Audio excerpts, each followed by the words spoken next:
ഏറ്റവും പ്രിയങ്കരനായ George Onakkoor sir ഈ പുസ്തകം എഴുതിയ നമുക്കെല്ലാം പ്രിയങ്കരനായ ശ്രീ നയൻ, വേദിയിലും സദസ്സിലുമുള്ള ബഹുമാന്യരായ വിശിഷ്ടാതിഥികളെ സുഹൃത്തുക്കളെ, എനിക്ക് കിട്ടിയ ഈ അവസരത്തിൽ ഞാൻ അഭിമാനിക്കുകയാണ്. ഞാനിവിടെ ഇന്ന് റിലീസ് ചെയ്ത പുസ്തകം ഇന്ത്യയിലെ ഏറ്റവും പ്രായം കുറഞ്ഞ ഓട്ടിസ്റ്റിക് എഴുത്തുകാരൻ്റെ. ഞാനിന്ന് റിലീസ് ചെയ്ത ഈ പുസ്തകം ലോകത്തിലെ ഏറ്റവും പ്രായം കുറഞ്ഞ ഓട്ടിസ്റ്റിക് തത്വചിന്തകന്റെയാണ്. എന്തൊരു അഭിമാനമാണ് ഈ കുട്ടി നമുക്കെല്ലാവർക്കും. ഞാൻ ഈ പുസ്തകം വായിച്ചപ്പോൾ നിറകണ്ണുകളോടുകൂടിയാണ് വായിച്ച് അവസാനിപ്പിച്ചത്. എനിക്ക് തോന്നി, ആർക്കാണ് ഡിസബിലിറ്റി? നമുക്കൊക്കെയാണ് ഡിസബിലിറ്റി. അവർക്കൊന്നും ഒരു ഡിസബിലിറ്റി ഇല്ല. അവർക്ക് ഡിഫറൻ്റ് ആയിട്ടുള്ള പൊട്ടൻഷ്യലാണ്.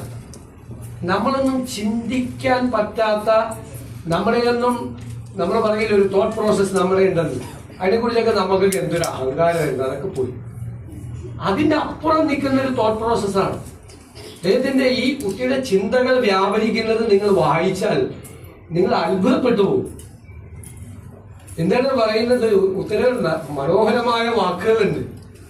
High rise of mind and soul. High rise of mind and soul.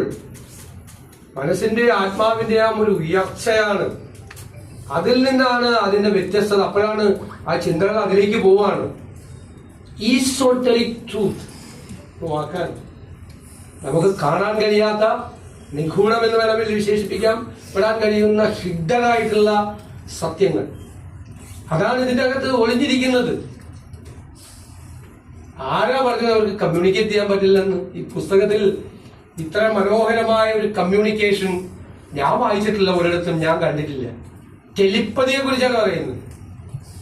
എനിക്കിഷ്ടമുള്ള ഒരാളുമായി എനിക്ക് കമ്മ്യൂണിക്കേറ്റ് ചെയ്യാൻ പറ്റും. ടെലിപ്പതി. നമുക്ക് വിശ്വസിക്കാൻ കഴിയാത്ത തരത്തിലുള്ള മറ്റൊരാളുമായിട്ട്